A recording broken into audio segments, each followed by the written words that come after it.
ৰাজ্যৰ শেহতীয়া বান পৰিস্থিতি সম্পৰ্কে বিতংভাৱে আলোচনা হয়। আমাৰ ৰাজ্যখনৰ বিভিন্ন স্থানত বানপানীয়ে ৰাজ্যক যথেষ্ট ক্ষতি সাধন কৰিছে আৰু বৰ্তমানলৈকে আমাৰ 28খন জিলাক বানপানীয়ে আক্ৰান্ত কৰিছে।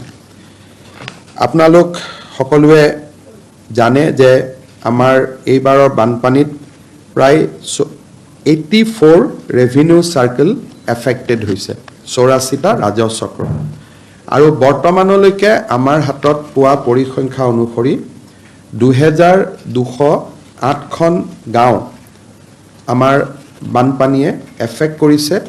যোৱা কালি নিশালৈকে যিটো বাতৰি। আৰু 11,34,446 গৰাকী জনসংখ্যাক এই ফ্লাডে বা এই বানপানীয়ে চুই গৈছে। যদি আমি ক্ষয় ক্ষতিৰ পৰিমাণলৈকে চাব যাওঁ তেতিয়াহ'লে ফাৰ্ষ্ট ৱেভ, ছেকেণ্ড ৱেভ এই ধৰণে আমি ক্ষয় ক্ষতিৰ এটা বিশদ হিচাপ উলিয়াব লাগিব। আৰু সেইবাবে আমি ইতিমধ্যে জিলা উপায়ুক্তসকলক বানপানীত ক্ষতিগ্ৰস্ত হোৱা লোকৰ ক্ষয় ক্ষতিৰ বিতং তথ্য সংগ্ৰহ কৰাৰ বাবে, যুদ্ধকালীন গতিত সংগ্ৰহ কৰাৰ বাবে নিৰ্দেশ দিছোঁ। আমাৰ ৰাজ্যত সাধাৰণতে ধাৰণা কৰা হয় যে জলসম্পদ বিভাগে মথাউৰি বনায়, কিন্তু দৰাচলতে জলসম্পদ বিভাগৰ লগতে কৃষি বিভাগ, পঞ্চায়ত আৰু ৰুৰেল ডেভেলপমেণ্ট ডিপাৰ্টমেণ্ট, আন বিভিন্ন ডিপাৰ্টমেণ্টেও মথাউৰি বনায়। ক্ষয় ক্ষতিৰ পৰা যদি চাব যাওঁ, জলসম্পদ আৰু আন গোটেইকেইটা বিভাগৰ আমি যদি এটা কিউমিলেটিভ ডেটা চাওঁ তেতিয়াহ'লে এইবাৰ 40টা মথাউৰি এই ঘটনাত বা এই বানপানীৰ সময়ত ক্ষতিগ্ৰস্ত হৈছে। ইয়াৰ ভিতৰত বঙাইগাঁও জিলাত 2টা, কাছাৰ জিলাত 3টা, দৰং জিলাত 3টা, ডিব্ৰুগড়ত 1টা, গোৱালপাৰাত 1টা, গোলাঘাটত 1টা, হাইলাকান্দিত 3টা, কামৰূপত 1টা, কাৰ্বি আংলঙত 2টা, কৰিমগঞ্জত 6টা, লখিমপুৰত 3টা, মাজুলীত 1টা, নগাঁৱত 2টা, নলবাৰীত 6টা, শোণিতপুৰত 2টা, তামুলপুৰত 1টা আৰু ওদালগুৰিত 2টা। ইয়াৰ ভিতৰত ডিব্ৰুগড়, গোলাঘাট আৰু মাজুলী, নগাঁৱত ক্ষতিগ্ৰস্ত হোৱা 4টা মথাউৰি জলসম্পদ বিভাগৰ, আন দৰং জিলাতো 1টা মথাউৰি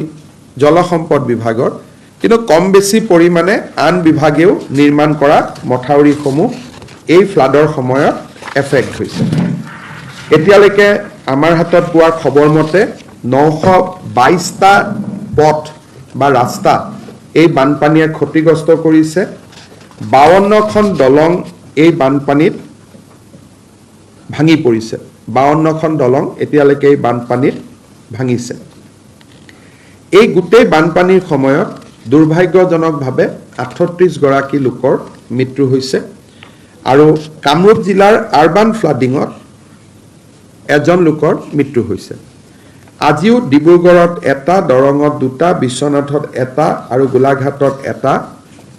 মৃত্যুৰ বাতৰি আমালৈকে আহিছে। বানপানীৰ সময়ত NDRFৰ কেইবাটাও বেটেলিয়নে ইয়াতে কাম কৰি আছে, SDRFেও কাম কৰি আছে আৰু য'ত য'ত প্ৰয়োজন, বিশেষকৈ কেইদিনমান আগতে জোনাই আৰু ডিব্ৰুগড়ত আমি মেৰুন হৈ থকা SDRFৰ জোৱান আৰু জনসাধাৰণক উদ্ধাৰ কৰিবৰ কাৰণে আমি বায়ু সেনাৰো সহায় লৈছোঁ। আৰু এই মুহূৰ্তলৈকে আমি যথেষ্ট লোকক আমি সহায় কৰাৰ বাবে চেষ্টা কৰিছোঁ। প্ৰয়োজনীয় পুঁজি জিলা উপায়ুক্তসমূহলৈকে মুকলি কৰি দিয়া হৈছে। এই সময়লৈকে আমি প্ৰায় 19,000 মেট্ৰিক টন চাউল ৰিলিফ বা ৰিহেবিলিটেশ্যনৰ কাৰণে আমি ৰাইজৰ মাজলৈ উলিয়াই দিবলৈ সক্ষম হৈছোঁ। আমাৰ লক্ষ্য হৈছে যে দুৰ্যোগৰ সময়ত যিখিনি ৰাইজ আক্ৰান্ত হৈছে, যোৱা কালিৰ পৰা বানপানী অকণমান হ্ৰাস পাইছে, আমি আশা কৰিব পাৰোঁ যে নতুনকৈ যদি বৰষুণ নহয় দ্বিতীয় ৱেভটোৰ যিটো প্ৰভাৱ সি অহা দুদিনৰ ভিতৰত নিৰাময় হ'ব কিন্তু আগৰ অভিজ্ঞতা মতে জুলাই মাহত থাৰ্ড ৱেভ এটাও আহে আগত আমি first wave second wave third wave তিনিওটা ৱেভ সম্পূৰ্ণ হোৱাৰ পিছত আমি ডেমেজ এছেছমেণ্ট কৰিছিলোঁ কিন্তু আজি আমি কেবিনেটত নিৰ্ণয় ল'লোঁ যে ফাৰ্ষ্ট ছেকেণ্ড থাৰ্ড যিমানটাই ৱেভ নহওক কিয় 15 আগষ্টৰ আগতে আমি ৰাইজক যি ধৰণে পাৰোঁ ক্ষতিগ্ৰস্ত ঘৰৰ বাবে পশুধনৰ বাবে য'ত যেনেকৈ আমি যি ধৰণে ৰাইজক পাৰোঁ আমি সহায় কৰিম আৰু সেই উদ্দেশ্যে বিষয়াসকলক সচেতন কৰিবৰ বাবে সেন্সিটাইজ কৰিবৰ কাৰণে আমাৰ কেইবাজনো মন্ত্ৰী অহা কালিৰ পৰা বিভিন্ন জিলাত 3 দিনৰ কাৰণে বাহৰ কৰিব ডিব্ৰুগড় আৰু তিনিচুকীয়া জিলাত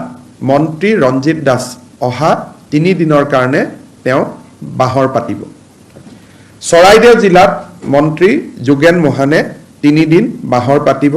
সাৰ্কেল অফিচাৰ ডিসি সকলোৰ লগত ঘূৰি যাতে ডেমেজ ৰিপৰ্টিংটো খুব সোনকালে আহে পোৰ্টেলত আপলোড হয় আমি যাতে তেওঁলোকক প্ৰয়োজনীয় সুবিধাখিনি দিব পাৰোঁ তাৰ বাবে চেষ্টা কৰিব শিৱসাগৰ আৰু যোৰহাট জিলাত মন্ত্ৰী বিমল বৰা অহা 3 দিনৰ বাবে বাহৰ পাতিব ধেমাজি আৰু লখিমপুৰ জিলাত ডক্টৰ ৰণোজ পেগুৱে বাহৰ পাতিব বিশ্বনাথ শোণিতপুৰ আৰু দৰং জিলাত অহা 3 দিনৰ বাবে মন্ত্ৰী পীযুষ হাজৰিকা বাহৰ পাতিব গোলাঘাট জিলাত অজন্তা নেওগ তেওঁ 3 দিনৰ বাবে বাহৰ পাতিব নগাঁও আৰু মৰিগাঁও জিলাত মন্ত্ৰী অতুল বৰাই বাহৰ পাতিব মাজুলীত অহা 3 দিনৰ বাবে মন্ত্ৰী জয়ন্ত মল্ল বৰুৱাই বাহৰ পাতিব আৰু ওদালগুৰিত নন্দিতা গাৰ্লুছা বাহৰ পাতিব বৰাক উপত্যকাত বানপানীৰ ক্ষতিৰ বুজ ল'বলৈ আমাৰ মন্ত্ৰী সভাৰ দল এটা অহা সপ্তাহত বৰাক উপত্যকালৈ যাব আৰু ময়ো এই মাহত 3-4 দিনৰ এটা দীঘলীয়া কাৰ্যসূচী লৈ বৰাক উপত্যকালৈকে যাম যাতে তাৰো জনসাধাৰণক আমি 15 আগষ্টৰ আগতে সহায় কৰিব পাৰোঁ মন্ত্ৰীসকলৰ উপৰিও মই নিজেও বান ক্ষতিগ্ৰস্ত জিলাখিনিত যাবৰ বাবে চেষ্টা কৰিম অহাকালি মাজুলী আৰু পৰহি ডিব্ৰুগড় জিলা মই নিজেও ভ্ৰমণ কৰিম মই আশা কৰোঁ যে সেপ্টেম্বৰ অক্টোবৰ মাহত ক্ষতিগ্ৰস্ত হোৱা শিক্ষানুষ্ঠান ক্ষতিগ্ৰস্ত হোৱা অংগনবাড়ী কেন্দ্ৰ ক্ষতিগ্ৰস্ত হোৱা ৰাস্তা ক্ষতিগ্ৰস্ত হোৱা মথাউৰিখিনিৰ পুনৰ নিৰ্মাণৰ বাবেও আমি পুঁজি আদিৰ অনুমোদন জনাব পাৰিম যাতে মাৰ্চৰ আগতে ডেমেজ হোৱা গোটেই ইনফ্ৰাষ্ট্ৰাকচাৰ আমি আগৰ ৰূপলৈ লৈ আহিব পাৰোঁ আজি কেবিনেটত বানপানীৰ ওপৰত এইখিনি আলোচনা হৈছিল আপোনালোকক সম্বোধন কৰাৰ পিছতে মই ডিসি সকলৰ লগতো এতিয়া ভিডিঅ' কনফাৰেন্সৰ সৈতে জড়িত হ'ম তেওঁলোককো কেবিনেটত গ্ৰহণ কৰা সিদ্ধান্তখিনিৰ বিষয়ে অৱগত কৰিম ইয়াৰ উপৰিও কেবিনেটত কেইটামান আমাৰ প্ৰত্যেক কেবিনেটতে প্ৰত্যেক সপ্তাহতে আমি কিছু ভাল সিদ্ধান্ত গ্ৰহণ কৰোঁ আৰু সেই বিষয়ে আপোনালোকক মই থুলমূলকৈ জনাইছোঁ যিহেতু আপোনালোকৰ মাজত আহিছোঁ যোৱা সপ্তাহত মই কোৱাৰ দৰে আমাৰ কেবিনেটে আজি মই ঘোষণা কৰিছিলোঁ 35টা কিন্তু 37টা নতুন স্থানত আমাৰ কিডনি ডায়ালিসিস চেণ্টাৰ বনাবৰ বাবে অনুমোদন দিয়ে ৰাজ্যৰ 22খন জিলা আৰু মেডিকেল কলেজত 50টা বেডৰ 22টা ICU বনাবৰ বাবে 522 কোটি টকাৰ এটা খুব বিশেষ প্ৰকল্প এটা আজি হাতত লৈছে অৰ্থাৎ প্ৰত্যেকখন জিলাতে ICU নাটনি আছে গতিকে 22খন জিলাত আমি একোটাকৈ ICU বনাম প্ৰতিটো ICUৰ বাবে আমি 23 কোটিকৈ টকা খৰচ কৰিম আৰু এই ICU খিনি আমি পাব্লিক প্ৰাইভেট পাৰ্টনাৰশ্বিপত চলাবৰ বাবে যত্ন কৰিম কাৰণ কেতিয়াবা চৰকাৰে ICU বনালেও তাত ডক্টৰ নথকাৰ কাৰণে ICU বিলাক নচলে সেই কাৰণে এই ICU খিনি আমি পাব্লিক প্ৰাইভেট পাৰ্টনাৰশ্বিপত চলাবৰ বাবে যত্ন কৰিম কোনোবা হস্পিটালৰ লগত প্ৰাইভেট হস্পিটালৰ লগত আমি টাই আপ কৰিম ৰোগীয়ে মাচুলটো চৰকাৰী দিব গেপখিনি চৰকাৰে দিব ৰোগীয়ে মাচুলটো প্ৰাইভেট হস্পিটালক দিব নালাগে ৰোগীয়ে চৰকাৰী নিৰীক্ষত দিব কিন্তু চৰকাৰী নিৰীক্ষতকৈ পাব্লিক প্ৰাইভেট হস্পিটালখনক যিখিনি অতিৰিক্ত দিব লাগিব সেইখিনি চৰকাৰে নিজৰ বাজেটৰ পৰা দিব যেনেকৈ আমাৰ কিডনি ডায়ালিচিছ চেণ্টাৰ কেইটা আমি এপ'ল' হস্পিটেলৰ লগত লগ লাগি চলাওঁ তেনেকৈ আমি ভাৰতবৰ্ষত কোনোবা ডাঙৰ প্ৰাইভেট চেনেটাৰ লগত পিছত টেণ্ডাৰ কৰি আমি চিন্তা কৰিম যে কোনোবাই আমাৰ হৈ ICU-খিনি চলাব পাৰে নেকি কিন্তু পেচেণ্টে তাৰ কাৰণে কোনো এপ'লক ফিজ দিব নালাগে পেচেণ্টে চৰকাৰী নিৰীক্ষক দিলেই হ'ব অতিৰিক্তখিনি চৰকাৰে নিজৰ পুঁজিৰ পৰা দিব আজি এটা আমি নতুনকৈ আপোনালোকে জানে যে অসম গভৰ্ণমেণ্ট আৰু টাটা ট্ৰাষ্টে লগ লাগি আমি 17খন কেঞ্চাৰ হস্পিটেল হয় নিৰ্মাণ কৰিলোঁ নহ'লে আমি নিৰ্মাণৰ কাম আমি অব্যাহত ৰাখিছোঁ এই যিটো টাটা ট্ৰাষ্টৰ লগত আমাৰ এগ্ৰিমেণ্ট আছিল এই এগ্ৰিমেণ্টটো শেষ হৈছে হস্পিটেলখিনি চলাবৰ কাৰণে আজিৰ কেবিনেটে আৰু 5 বছৰলৈকে আমাৰ যিটো বুজাবুজিৰ চুক্তি তাক বৃদ্ধি কৰিবৰ বাবে সিদ্ধান্ত লৈছে আৰু এই গোটেই প্ৰজেক্টটোত অসম চৰকাৰে 2803 কোটি টকা খৰচ কৰিব আৰু টাটা ট্ৰাষ্টে আমাক এই গোটেই প্ৰজেক্টটোৰ কাৰণে তেওঁলোকে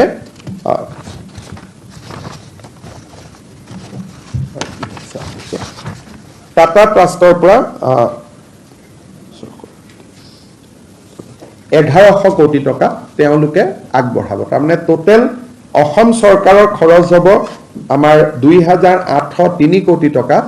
টাটা ট্ৰাষ্টৰ খৰচ হ'ব 1100 কোটি টকা ইয়াৰ আমি MOU কৰি সিদিনাখন আমি আপোনালোকক মাতিম আৰু তেতিয়া আমি ভাল কৰি কথাখিনি আমি আৰু আলোচনা কৰিব পাৰিম আজি এটা অসম চৰকাৰে অনুসূচিত জাতি আৰু জনজাতিৰ নিবনুৱা যুৱকসকলৰ বাবে এটা সিদ্ধান্ত লৈছে যে এতিয়াৰ পৰা ইভেন APSCৰ পৰীক্ষা হ'লেও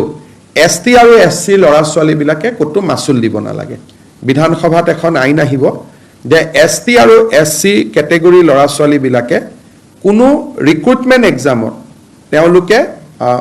মাচুল ভৰিব নালাগে আমাৰ কিছুকে থাৰ্ড গ্ৰেড ফৰ্থ গ্ৰেডত আমি কাৰো পৰাই মাচুল নলওঁ কিন্তু APSC আদি পৰীক্ষাত মাচুল লোৱাৰ এটা নিয়ম আছিল এতিয়া তৃতীয় আৰু চতুৰ্থ শ্ৰেণীৰ যিটো নিয়ম সেইটো থাকিবই কিন্তু গেজেটেড লেভেলতো ST আৰু SC ল'ৰা ছোৱালীখিনিয়ে এতিয়াৰ পৰা আৰু কোনো নিযুক্তি পৰীক্ষাত মাচুল দিব নালাগে মুখ্যতঃ আমি বানপানীৰ কথা আজি কেবিনেটত আলোচনা কৰিছিলোঁ সৰু এটা সিদ্ধান্ত আজি আমি লৈছোঁ অসম গভৰ্ণমেণ্টে 2009 চনত বৰডিকৰাইত এটা হাইড্ৰ পাৱাৰ প্ৰজেক্ট বনাবৰ কাৰণে সিদ্ধান্ত লৈছিলে Nekon power and infrastructure private limited বুলি এটা সংস্থাক এই কামটো কৰিবৰ কাৰণে নিৰ্দেশ দিছিলে 2015 চনত তেওঁলোকে গম পালে যে ইয়াত এনভাইৰনমেণ্টেল ক্লিয়াৰেন্স নাই প্ৰজেক্টটো বন্ধ কৰি দিলে হাইকোৰ্টৰ অৰ্ডাৰৰ কাৰণে আমি নেকন পাৱাৰ্ছক 100 কোটি টকা কম্পেনসেশ্যন দিবলগীয়া হ'ল কিন্তু এনভাইৰনমেণ্টেল ক্লিয়াৰেন্স নথকাকৈ প্ৰথমতে এই প্ৰজেক্টটো হাতত লোৱাটো এটা ডাঙৰ ভুল আছিল আৰু পিছতো প্ৰজেক্টটো ক্লিয়াৰেন্স নলয় পাৱাৰ ক্লিয়াৰেন্স নলয় 2015ত অসম গভৰ্ণমেণ্টে হঠাতে প্ৰজেক্টটো বন্ধ কৰি দিলে কাৰো ওপৰত একশ্যনো নললে যে প্ৰজেক্টটো আৰম্ভ কিয় কৰা হৈছিল উইদাউট এনভাইৰনমেণ্টেল ক্লিয়াৰেন্স এই গোটেই ঘটনাটো কি প্ৰেক্ষাপটত আগবাঢ়িছিলে কি প্ৰেক্ষাপটত চৰকাৰক হাইকোৰ্টৰ নিৰ্দেশ মতে চৰকাৰে ইমান কোটি টকা কম্পেনসেশ্যন দিবলগীয়া হ'ল এই গোটেই কেছটো ইনকুৱাৰী কৰাৰ কাৰণে কেবিনেটে আজি CBI লৈকে ৰেফাৰ কৰিছে এইটো CBI ইনকুৱাৰী কৰিব যে কি কাৰণে উইদাউট এনভাইৰনমেণ্টেল ক্লিয়াৰেন্স বৰডিকৰা এখন ৰিজাৰ্ভ ফৰেষ্টত কামো কৰিলে কামটো আগবাঢ়ি গ'ল আগবাঢ়ি যোৱাৰ পিছত কেতিয়াবা ফৰেষ্ট ক্লিয়াৰেন্স নললেও অন্ততঃ আমি ক্লিয়াৰেন্সটো লৈ কামখিনি চলাই যাব পাৰিলোহেঁতেন এব্ৰাপ্টলি গভৰ্ণমেণ্টে 2015 চনত এইটো ভায়েবল নহয় বুলি বন্ধ কৰি দিলে 2009ত আৰম্ভ কৰিলে 15ত বন্ধ কৰি দিলে মাজত চৰকাৰৰ হাতৰ পৰা 100 কোটি টকা আমি নেকন পাৱাৰ্ছক দিবলগীয়া হ'ল ৰুৰকি IITও ক'লে যে দিবই লাগিব গুৱাহাটী হাইকোৰ্টেও ক'লে দিবই লাগিব এই গোটেই ঘটনাটো তদন্ত কৰিবৰ বাবে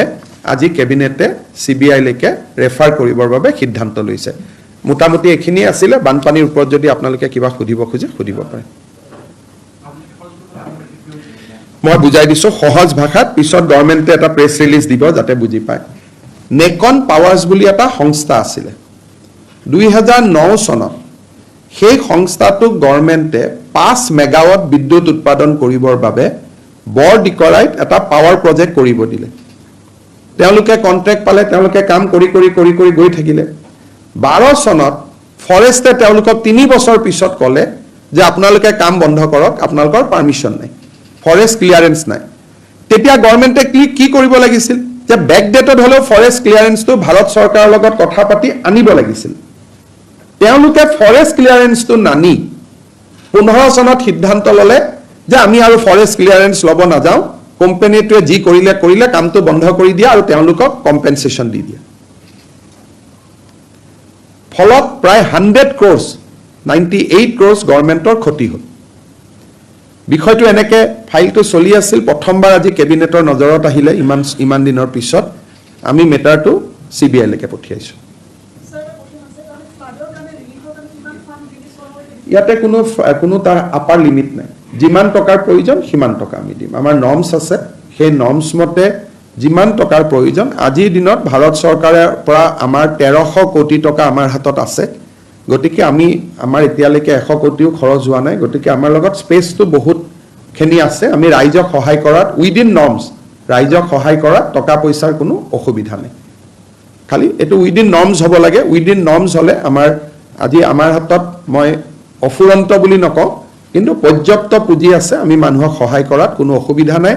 আৰু প্ৰধানমন্ত্ৰী ডাঙৰীয়াই কৈছে যে লাগিলে মই আৰু টকা দিম সেই কাৰণে মই ডিসি সকলকো আজি কম যাতে উদাৰভাৱে সকলোকে সহায় কৰে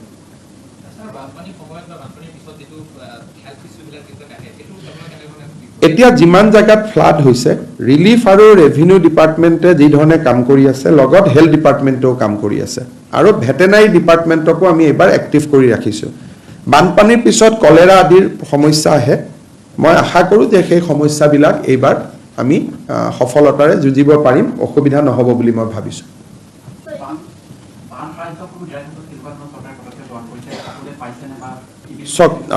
সাধাৰণতে কোনোবা এটা জায়গাত মথাউৰি ভাঙিলে প্ৰথম 24 ঘণ্টাত গোটেইখিনি যা যোগাৰ কৰোতে অলপ সমস্যা হয় কিন্তু যোৱা দুদিন মন্ত্ৰী ৰঞ্জিত দাস ডিব্ৰুগড়ত আছিলে বিজু হাজৰিকা আজি মাজুলীৰ পৰা আহিছে যোৱা কালিও মই গোলাঘাট আৰু কলিয়াবৰ ঘূৰি আহিছো কলিয়াবৰত যোৱা কালি মাত্ৰ মথাউৰিটো ভঙাৰ কাৰণে অলপ দুই এটা অসুবিধা মানুহে পাইছিল কিন্তু আজি ৰিলিফ পাইছে আৰু আপুনি কৈছে যে কলিয়াবৰত আপুনি কালি গৈছিলে কিন্তু আজি তেওঁলোকে প্ৰতিবাদ কৰিছে তেওঁলোকৰ প্ৰতিবাদটোৰ কাৰণটো বেলেগ 2017ৰ বানপানীত কিবা টকা পোৱা নাছিলে এটা হেতু খোৱা বস্তু নোপোৱাৰ প্ৰতিবাদ নহয় এটো পুৰণি ক্ষোভৰ প্ৰতিবাদ 2017ত এটা বানপানী হৈছিলে আমি বানপানী মানুহখিনিক ক্ষতিপূৰণ দিছিলো কিন্তু কিছু মানুহে ক্ষতিপূৰণ পোৱা নাছিলে গতিকে 17 চনৰ ক্ষোভটো আজি যেহেতু আকৌ বানপানী হ'ল গতিকে মন্ত্ৰী কেশৱ মহন্তৰ ওপৰত তেওঁলোকে পুৰণা ক্ষোভটো উদ্গীৰণ কৰিছে মই বেয়া পোৱা নাই ঠিক আছে যদি হসাই কোনোবাই পোৱা নাছিলে 17ত আমি ইনকুৱাৰী কৰি আমি দিয়াৰ ব্যৱস্থা কৰিম কিন্তু এটা আজি নোপোৱাৰ কথা নহয় এই মানুহখিনিক যোৱা কালিও মই লগ পাই আহিছো খংটো আজি নহয় 17 চনৰ খং আৰু মাজুলীৰ বিষয়ে যেটো আজি আপুনি নিজেও কৈছিলে মাজুলী যেটো পৰিৱেশ হৈছে মাজুলী পৰিৱেশৰ বিষয়ে তেখেতে কালি মই যাম ৰিলিফটো কোনো মানুহে কোনো কমপ্লেইন আৰু আজি পানীও কমিছে এসটি এসসি ক্ষেত্ৰত গেজেটেড অফিচাৰ সব এইটো এটা সব কিছুমান কাম আমি এসটি এসসি লৰা ছোৱালীখানে কৰো বাবা সাহেব আম্বেদকাৰে কৈ গৈছিলে গতিকে এসটি এসসি হোৱা দিনাখনে আৰু জেনেৰেলৰ প্ৰশ্নটো নানো পিছত আকৌ জেনেৰেলও পাই যাব কিছুমান কাম সংবিধানৰ আৰ্টিকল 14তে কৈ দিছে যে গভৰ্ণমেণ্টে কিছুমান কাম অকল এসটি এসসিৰ কাৰণে কৰিব লাগে তেওঁলোকে অলপ পাব লাগে সব বস্তু যদি সকলোৰে কাৰণে দি দিও তেনে এসটি এসসি মানুহখিনিয়ে নাভাবিব যে আমাকো চৰকাৰে স্পেশালি চাই গতিকে দুটা দিন তেওঁলোকৰ কাৰণে থাকিব দিয়ক সমাজ পিছত সকলোকে কৈ দিম ইয়াত হাৰ্ডলি কেই টকা উঠে থাৰ্ড গেট আৰু ফৰ্থ গেটটো সবে ফ্ৰীয়ে কৰে অকল লোকসেৱা আয়োগৰ পৰীক্ষা কেটা ছোৱালীৰ কাৰণে কিবা এটা দিলে লগে লগে লৰাক কেতিয়া দিব এসটি এসসিৰ কাৰণে দিলে জেনেৰেলক কেতিয়া দিব তেতিয়ালে এই ছোৱালীখিনি বা এসটি এসসিখিনি প্ৰিভিলেজ ফিলে নকৰিব কেতিয়াও যে সমাজে তেওঁলোকক গুৰুত্ব দিয়ে সেইকাৰণে বাবা সাহেব আম্বেদকাৰ ৰাম মনোহৰ লোহিয়াৰ দৰে মহিষী সকলে কৈ গৈছিল যে চৰকাৰে কিছুমান কাম অকল এসটি এসসি আৰু মহিলা সকলৰ কাৰণে কৰিব লাগে যাতে যুগৰ যেটো অন্যায় তাৰ অকনমান হলে তেওঁলোকে ভাবে যে কবাত অলপ অন্তত আমাক চৰকাৰে মৰমৰ দৃষ্টিৰে চাইছে স্যাৰ বানপানী থাৰ্ড ওয়েভৰ ওচৰ চুবুৰীয়া যিখন ৰাজ্য বা ৰাষ্ট্ৰ ভূটানে হওক বা অৰুণাচল হওক তেওঁলোকৰ সৈতেও ৰাজ্য চৰকাৰ তেওঁলোকৰতো হাতত কোনো উপায় নাই ক্লাউড ব্লাষ্ট অৰুণাচলত হৈছে পানীটো তেওঁলোকে ধৰি ৰাখাৰতো কোনো উপায় নাই এতিয়া অৰুণাচলত যেতিয়া ডাঙৰ ডাঙৰ ৰিজাৰ্ভিয়ৰবিলাক হ'ব কিছু পানী তেওঁলোকে ধৰি ৰাখিব পাৰিব গতিকে যেতিয়ালৈকে চাইনাৰ বৰ্ডাৰত ডাঙৰ ডাঙৰ পাৱাৰ প্ৰজেক্টবিলাক নহয় আমাৰ বৰ্ডাৰত নহয় চাইনাৰ ফালে ডাঙৰ ডাঙৰ ৰিজাৰ্ভিয়ৰ এতিয়া অৰুণাচল গভৰ্ণমেণ্টে বহুতকেইটা পাৱাৰ প্ৰজেক্ট হাতত লৈছে তেওঁলোকে পানী কিছু ৰিজাৰ্ভ ৰাখিব পাৰিব নহ'লে ক্লাউড ব্লাষ্ট হ'লে গোটেই পানীটো আমালৈকে নামি আহে আমি মাত্ৰ যোগাযোগ কৰিব পাৰোঁ এইবাৰ অৰুণাচল চৰকাৰ আৰু আমাৰ যোগাযোগটো ভাল আছিল কাৰণে আমি পাছিঘাটত পানী হোৱাৰ লগে লগে আপোনালোকক খবৰ দিব পাৰিছোঁ যে তাত হৈছে এতিয়া ইয়াত হ'ব বা এতিয়া আমি আপোনালোকক ক'ব পাৰোঁ যে অহা কালি পৰহি বৰপেটা বা ধুবুৰী গোৱালপাৰাত পানী বাঢ়িব সেইমতে আমি ব্যৱস্থা লৈছোঁ ভূটানেও অলপ পানী এৰিলেও আজিকালি আমাক খবৰ দি দিয়ে গতিকে যোগাযোগটো ভাল কিন্তু তেওঁলোকে পানীখিনিতো ধৰিব নোৱাৰে অহা কালিৰ 4 দিন পিছতে গোটেই পানীখিনিয়ে গৈ বাংলাদেশত ভয়াৱহ পৰিৱেশৰ সৃষ্টি কৰিব এতিয়া অসমে বাংলাদেশক কি সহায় কৰিব পাৰোঁ আমি মাত্ৰ খবৰটোৱে দিব পাৰোঁ যে আমি ইমান পানী ওলাই গৈ আছে কিন্তু আমিতো ইয়াত পানীটো ধৰি ৰাখিব নোৱাৰোঁ সেইকাৰণে এতিয়া আপোনালোকে অলপমান কেইদিনমান আগতে ভাৰত চৰকাৰে এটা কথা কৈছিলে মানুহে অলপমান হাঁহি মুলি উলিয়াই দিলে আমি ভাৰত চৰকাৰে কৈছে যে 50টা আমি ৰিজাৰ্ভিয়ৰ কৰাৰ কাৰণে আমাৰ ৱেটলেণ্ডবিলাকত যেনেকৈ দীপৰ বিলি যে গুড ৱেটলেণ্ড তাতে আমি পানী ধৰি ৰাখিব পাৰোঁ তেনেকৈ ব্ৰহ্মপুত্ৰত নগাঁৱৰ পৰা ধুবুৰীলৈকে যিমান ৱেটলেণ্ড আছে সেই ৱেটলেণ্ড কেইটা যদি আমি অলপমান চাফ চুপ সুন্দৰ কৰি ৰাখিব পাৰোঁ তাত কিছু ৰিজাৰ্ভিয়ৰ হ'ব পাৰে পানীৰ সমাধান কি এইটোতো সকলোৱে জানে যে পানীৰ সমাধান এটাই যে পানীটো ৰিজাৰ্ভিয়ৰত ধৰি ৰাখিব লাগিব ইয়াৰ বানপানীৰ সমস্যাৰ সমাধানৰ সিম্পল ফৰ্মুলা যেনেকৈ চাইনিজ বা সকলোৱে কৰিছে যে পানীটো আহিব পানীটো পুখুৰী বুলি ক'ব পাৰে হ্ৰদ বুলিও ক'ব পাৰে পুখুৰী বুলি ক'লে দুই এজনে হাঁহি দিব হ্ৰদ বুলি ক'লে অলপ চিৰিয়াছলি ল'ব যে হ্ৰদ বনাই আপুনি পানীটো ধৰি ৰাখিব লাগিব তাৰ পিছত পানীটো কমিলে নদীলৈকে পানীটো পুনৰ এৰি দিব লাগিব সমাধানটো এটা ইয়াৰটো আৰু বেলেগ বিকল্প সমাধান একো নাই গতিকে যেনেকৈ এতিয়া নদীত পানী আহিলে আমি প্ৰাকৃতিক চেনেল কেইটা দি দীপৰ বিলটো এতিয়া আপোনালোকে দেখা পাব আমি পুৰা ভৰাই থৈছোঁ পানী তাতে আগতে দীপৰ বিলত পানী নাথাকে আজি আপোনালোকে চালে দেখা পাব যিমান গুৱাহাটীলৈকে পানী আহিছে মই আজি খনামুখলৈকেও গৈছিলোঁ মেক্সিমাম পানী আমি দীপৰ বিলত কনভাৰ্ট কৰাই দিছোঁ বৰ্তমান যাতে অলপ হ'লেও নলবাৰীত পানীটো কম যায় তাৰমানে পানীৰ সমাধান এইটোৱে যে ডাঙৰ ডাঙৰ সাগৰ সদৃশ পুখুৰী কৰি আপুনি পানীটো ধৰি ৰাখিব লাগিব তাতো কেতিয়াবা বিপদ পুখুৰীকেইটাত যদি পানী অদ্ভুত পানী সোমাই যায় সেই ৰিজাৰ্ভৰো ভাঙি যাব পাৰে কেতিয়াবা সেইকাৰণে ভেৰি টিকি কিন্তু প্ৰাকৃতিক জাগাকেইটাত যেনেকৈ মৰিগাঁৱত চাৰণ বিল আছে আমি ব্ৰহ্মপুত্ৰৰ কিছু পানী চাৰণ বিলত ধৰি ৰাখিব পাৰোঁ বিলখনো ৰিচাৰ্জ হয় ফ্ৰেছ ৱাটাৰ পালে বিলখনৰ যি মাছ বা আন বিলত যি উদ্ভিদ আছে তেওঁলোকেও ফ্ৰেছ লাইফ এটা পায় সেইকাৰণে ভাৰত চৰকাৰে এটা শ্বিলঙত থকা নৰ্থ ইষ্ট স্পেচ এজেঞ্চিৰ লগত কথা পাতি আছে 50টা তেওঁলোকে ৱেটলেণ্ড আইডেণ্টিফাই কৰিছে য'লৈকে পানীটো বুৱাই লৈ যাব পাৰিব ছুইচ গেটেদি আৰু তাত যেতিয়া পানীটো বেছি হৈ যাব ছুইচ গেটটো বন্ধ কৰি দিব এইবাৰ মৰিগাঁৱত আমি এনেকুৱা 2টা প্ৰকল্প ল'ব খুজিছোঁ সেই বিষয়ে যোৱা কিছুদিন আগতে অমিত শ্বাহ